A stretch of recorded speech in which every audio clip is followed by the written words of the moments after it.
Welcome. Always amazing to have a chat about love, about relationships, about marriages. I don't know. It ignites my spirit, sparks I know it. I can I can relate. I think it's in you to help relationships. I think, and it's a great goal. God is about relationships. God respects relationships. And if there's anything that God wants from a man, is a relationship. That's very so true. Relationships are very key in as far as this life is concerned. That's true. Actually, it's one of the most important things. Yeah, because whatever niche, whatever industry, talk about anyone else. There's a point, I think we were at 4 points by Sheraton. And I was just looking at the vast area of Kampala, the beauty of Kampala. Oh, Kampala is beautiful. It's very beautiful, especially at night with all those, really the buildings and all that, the lights. So I looked at that place and I said, there are millions of people in those places, and they all share one thing: they're in relationships, or they long for relationships, or they've just walked away or out of relationships. So we share one thing in the world, that God created an innate feeling that we need to connect and to want to be with other people. And that's why every country has boundaries. Yep. It has borders. I know. It's to manage relationships. That you Kenyans, this is your border. So you stay that side, Ugandans stay this side. And this border determines our relationship. Yes. You can only cross into our country if we let you. And we can only cross into your country if if you don't, we will bring guns. Yes, it's a it's a relationship issue. That's very true. Very true. And I think you've explained the thing about God. You've also explained it about it's a relationship issue. God seeks to have a relationship with man. With man. If there's anything that God did, one that stays, salvation. As salvation, Jesus came to die for us, okay? And that brings us to a relationship table with God. Yes. That now, whatever that was cut off has now been opened. Yeah. Whatsoever that was kept away is now available. We have access. So we have access to God and the throne room of God and a relationship with God. Most importantly, with God. That we can go directly to Him and tell Him how we feel, express ourselves, That is why we pray. And because there's a loving Father, then He has an opportunity to speak back into our lives and cause the proper alignment and direction in as far as our lives are concerned. So if you ask me, God is the initiator of relationships. And He respects relationships. That's very true. And I just love the way you put it. That is exactly where we're going to start. Because in this journey of relationships, of marriages, of having a partner, when you commit to the wrong partner, there are always consequences. Absolutely. There are always consequences. Absolutely. You can never run away from them. Absolutely. So that means, just like you talked about, when you go to God in prayer, He speaks back to you. And this goes to the genesis of even starting the relationship, that He can guide you on who your partner can be. Yes. And it can be maybe not a voice, but the peace of mind that you feel when you are with this person. Very true. That surpasses your understanding. Very For whatever reason, when you're with this person, you feel like your whole world is okay. It's sorted. It's okay. Yes. It doesn't mean that you will not have problems. That even when you have problems, you feel that your world still belongs with that person. Absolutely. You're never out of alignment. And you will never know. I'm sorry. You will always know. Yeah. That because a good person, a bad person, I'm not a judge of character, but there are those things that you value, because that's what makes one bad and good. Yes. Appropriate and not appropriate. We have our own values, and it's our values that determine. For example, there are values that I set from the word go about who I would want to be my wife. Yeah. You understand? So, however good you are, if you don't fit in those particular values, then you're probably disqualified from the word go. You get the point? So it is you. I'm not a judge of good and bad, but you know exactly what you want in a man. When you don't see it in that man, don't commit. Don't think that it's going to change along the way. Yes. I'm going to pastor him along the way. I'm going to coach him. I'm going to panel beat him. I'm going to push him. I'm going to, pakanga terede. There are chances that he will not. That's very true. And yet that guy is wired so well for another female. The way he is. Never wired for you, but wired for another. And that's why they say that, someone separates with someone or walks away from a relationship and you find them treating another person like whether they have never treated you. There is one lady that particularly who told me that I was with this guy, but even taking me to Akafunda was a problem. Yeah. Like, he just didn't have money all the time. He would complain about everything. He doesn't have time. He's busy. And then 2 months after separation, I found him taking this woman to Sheraton, to Serena, to all those big hotels. Places, yes. So all of a sudden he had the money and he had the time. Yeah, exactly. It was so sad. Some females and some males are not wired to be together. Yeah. They're not compatible.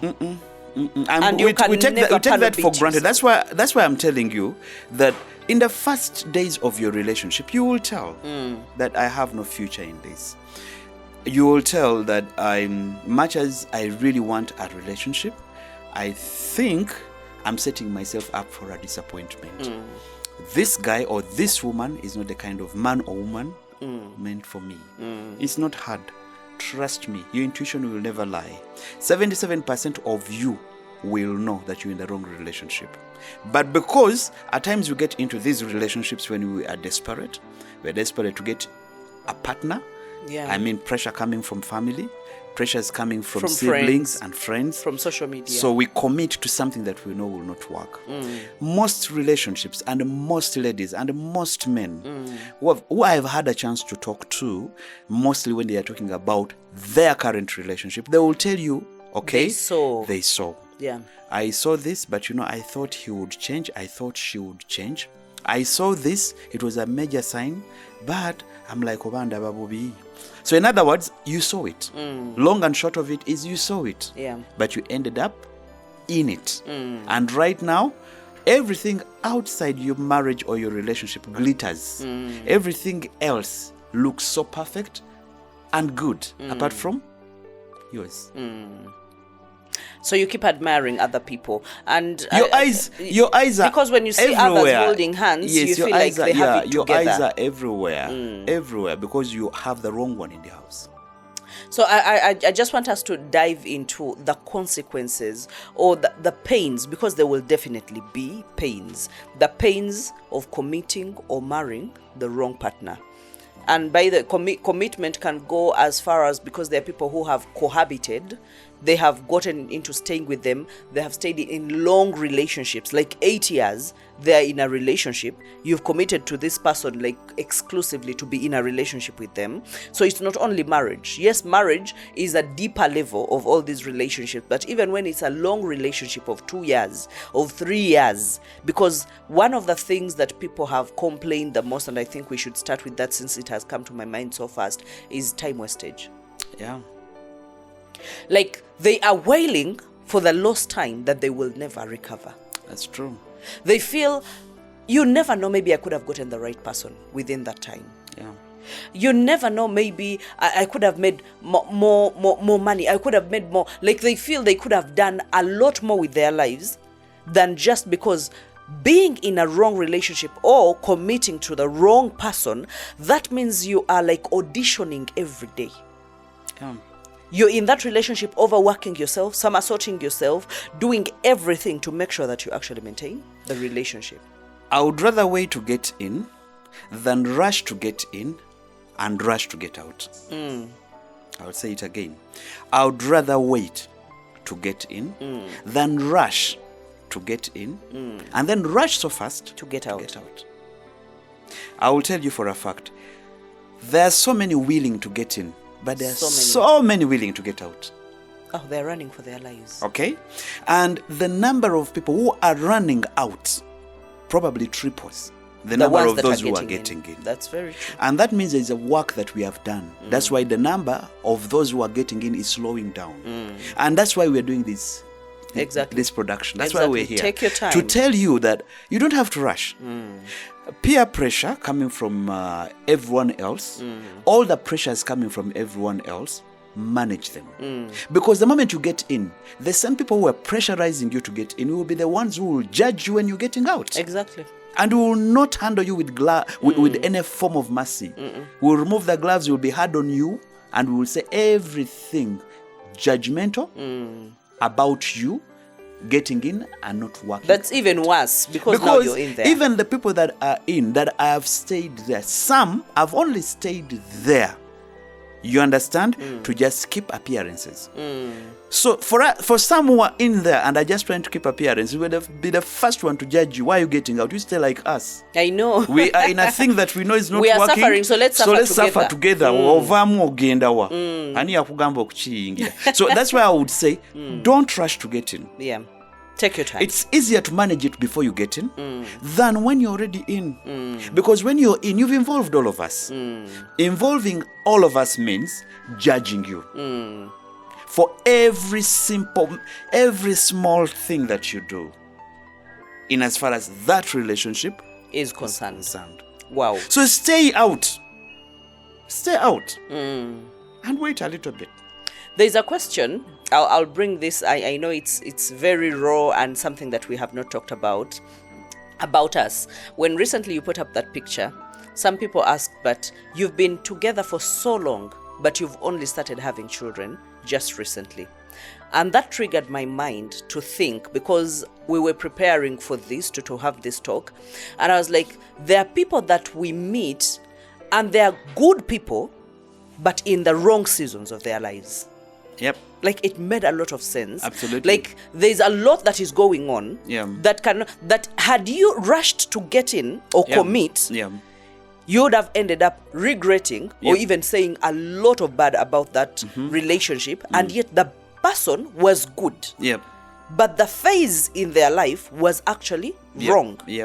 So if you can wait for the phase, for the tornado to pass, for the tsunami to pass, you might get the good part of their lives that can combine with the good person to make a good relationship and a good marriage. Where I am right now, okay, I'm mature.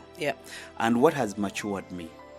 At times, I've mentioned before that God tests us with the small things. Exactly. Because it is the small things that grow our muscle, that grows our practice. To handle the bigger things. Yes, grows our practice and eventually the results. Yes. What does the muscle do? The muscle, once tightened, for a particular situation, it never goes back. That's true. It's like, I've handled this weight, I've carried 5 kilos, so now I can handle 5 kilos.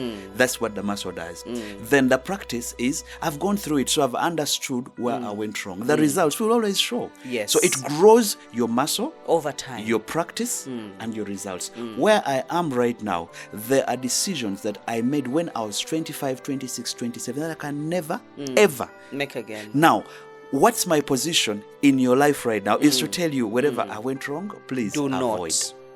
So it's more like mentorship. And there is someone, I think it was Haruna, who said, you can Google everything else in the world, but you can never Google mentorship. And experience. You can never Google experience. Yeah. So when someone tells you that, don't rush to get in. Yep. Because that is very profound. Don't rush to get in, lest you will be on your way rushing to actually get out. Yeah. And hurt, and that is why we're talking about the consequences, the wasted time that you can never redeem back. Yes, when you come to us, we will tell you, you know what? There's a place to start. That time has gone. Yes, there's a place to start. Because we're supposed to speak hope. Yes. We're supposed to encourage you. That's true. We are supposed to get you on the road again. To recover. Prepare you. You understand? Because the future is not waiting. Yes. Okay? Today is past, tomorrow is coming. So what we would want is the best for you, and getting the best for you is quickly put you together, prepare you for another one. Yes. You know, because life has to continue. But that does not take away the fact that the pain. There is pain of lost time. Lost time. That you've lost 5 years, you've lost 10 years of your life. And let me tell you how that pain creeps up on you. It will creep up on you in the weirdest of places, in the middle of the night, in the depth of the night. And it will be pain where you will not be able to speak, but you will see tears rolling down your eyes. Yeah. And you'll be like, all these years. Because you had expectations that by now, when it comes to a child that is growing, you're like, okay, I gave birth to this child, and by now this child should be walking. We have expectations. Yeah. So now you have while we are investing into a relationship, you're expecting returns on that investment. And they're not where. And they're not anywhere. And there are losses. Yeah, they're just But losses. Not just losses, because you can lose money, but pertaining the emotions of the heart. Yeah. When the heart gets sick, even the greatest doctor in the world cannot operate on a love-sick heart, on a heart broken. Absolutely, 150%. So one of them is the lost time, yes, which is very crucial, because we have 24 hours in a day, and so you lose those 24 hours, it's practically impossible to gain them back. It's gone. So when you lose a year, and you lose another year, and another year, and another year, 5 years, 10 years, you've already lost that time. The best you can do for yourself is not to lose more time. Yeah, redeem the time. So number 2, that is crucial in any relationship. You feel like you've walked out, but you walk with a piece of your partner with you. And what we do as counselors is to try and do surgery on you. To cut that piece out of you. And most especially here in Uganda, some of the environments and communities we've been in do not even understand what therapy is, do not even understand what it means to get counseling, to get help. Yes. They don't know. So they battle something they don't know. Alone. And they battle it alone. And for years. So someone who left you, okay, deposited a piece of them in you, and you walk with it every day. Some people have gotten into relationships and marriages with that deposit with them. Yeah. I was recently sharing in one of our staff meetings, and I said, some of you close your eyes while you're having an intimate moment with your wife, and you are only seeing thinking your ex. About your ex. Not thinking, seeing your ex. Because that's who you would want to be there. Not just thinking, but having a moment with your ex while you're in bed with your husband. Yes. And that prolongs the wasted time. It is a deposit of your ex that is still in you. A huge one. Okay? It's taking up space. Yeah, some girls have said, I can never commit to another man if he's not like so and so. And yet you can never. Those are some of the get them signs. back. Yeah. Yes, those are some of the signs that I'm still looking for that guy. I'm still looking for that girl. You find a guy is in his 40s and he has never found a replacement. Yeah. So this is what happens. You lose time. This girl walks away. You never get help.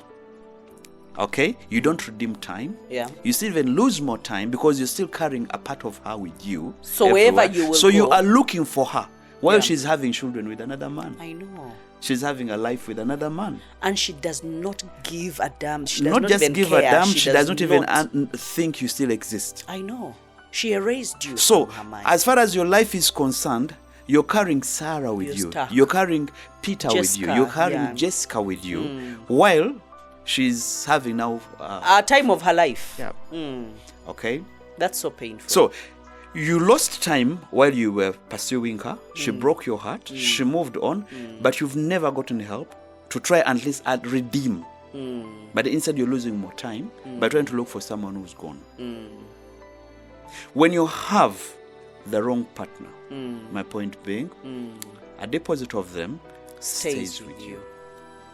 Okay. And if you do not get help, if you're the kind, because in this world we believe that you cannot live as husband and wife until you're married. Now, to some of you, okay, that bakwita kwefumbiza. Kaundo kakubye dinisa. So you end up with children. Now, the deposit now of John has even grown bigger with children. I know. There is a kid or two. Recently I met a lady, and I think I told you, I'd taken my car for cleaning, so I found this lady. She recognized me, and she was like, I know you. You are Tim, how is Hilda? I was like, oh, Hilda is fine. She's very fine. I looked for Hilda. I really wanted to see her. I was going through a moment of my life. So I was keen. I was like, let me give her my time. I just want to listen. So she started narrating. You know, she was like, my man, my husband, here is my ring. She still has her ring on. Okay, now I want to show you what it means to have a deposit of a guy who has gone. My guy, my husband, okay, the last time I saw him was in a hospital. I'd gone to give birth. And the next I had, okay, he had introduced another woman and gotten married. He left me with 2 children, and I was suicidal. I was depressed. I was going through a rough patch of my life. I felt like ending my life, you know, and that's when I was looking for your wife, because everything she had been saying on her shows was exactly talking to me. She had talked to me without knowing me so many times. Just like everything she was saying was directly talking to me, you know. And she started talking to me from the times when I was committing. Got my first child. Okay. Yep. Until things got worse. And I'm dumped in a hospital, okay, left in a hospital, and that was the last time I saw the guy. Guy never came back, never surfaced. Married another woman and moved on. Left me with 2 children. So what I was saying, a deposit of the guy, because the girl still had her ring on. I know. Now she's still married to a guy who's been gone like for 4 years. And it's a sign. In therapy, it's a sign of connection. Yeah. She's still married to a guy that left about 4 years ago. Yeah, she still calls her husband. And look at that. Connect it with what you're talking about. It's really painful. Got into the wrong relationship with the wrong guy. Yeah. This guy actually married, as in church, married with a wedding. You understand? 1 year, 2 years. The guy, but she says I saw those signs because Hilda talked to me. That's exactly what I wanted to do. Every time she would be talking, I felt like she was directly talking to me. But in those moments, you feel like. But I gave myself hope. Yeah. You know, when he will change, he will get better. And one thing led to another, to an introduction, to a wedding, to the first child and the second child. Because things don't start from the time of someone abandoning you in hospital. If a person can abandon you in hospital, I think it was yesterday that I was still talking to another lady that was going through not the similar situations, but she was still calling the man her husband, despite the fact that they're no longer together. You know, my husband, and that is a huge connection. Yeah. And then I told her when she told me all the whole story about what had happened. I told her, now let me narrate your story back to you. The kind of man that you have explained, number one, has never paid any hospital bill. I mean, even when you were giving birth. I was like, how did you know? I paid my own hospital bill. I was like, by the time a man sneaks into your bag and takes money, by the time a man borrows 20 million from you and never pays back, by the time he actually, after separating, he still comes back to you and says, you want school fees for the child? Give me money. And I will be able to come back and pay school fees. I want to give me money so that I can go and do some work. I will come back and pay school fees. I was like, by the time you were giving him that money, you knew he's not going to bring it back. Absolutely. Because that's a track record. It's a pattern that can never go away. That is who he is. Absolutely. He has already informed you of who he is. But you're still holding on that maybe something can change. Yeah. And it's not going to change. It's not going to happen. So you see, the wasted time coupled with the emotional pain that lingers, the huge part of you that you have remained with later on if you have children, because then now you have them in a human form. Yes. There's someone who sent me a message. I read it right before this. Someone sent a message and said that I left my marriage 7 years ago, but I've been staying in the marriage because of the child. We have a child. 7 years ago, I signed out of this marriage. But I've been there because because I don't know what to do with the child. Wow. And another one was telling me that I regret ever marrying my husband. I don't know how to go about it. So you realize a life of regret, that's the other thing, a life of regret. When you commit to the wrong partner, you stay with a life of regret, and for the longest time. You always feel like, I should never have done that. I should never have committed. That is more like self-blame. Because when you regret, you're regretting your own decisions, not something that they started. So the regret that comes with a relationship that never gave the returns on investment and the time that you gave it, I think it's the worst thing that a human being can live with for the rest of their lives. And if you're watching, I know we're moving together, just in case you have any questions, in case you have any queries and things that you would love us to actually know about, you have the numbers on the screen and our social media platforms. Tim Sabiti, Bahati Hilda Sabiti. Just come into our inboxes, come onto our walls. Let's discuss, let's try and make this life a much better life.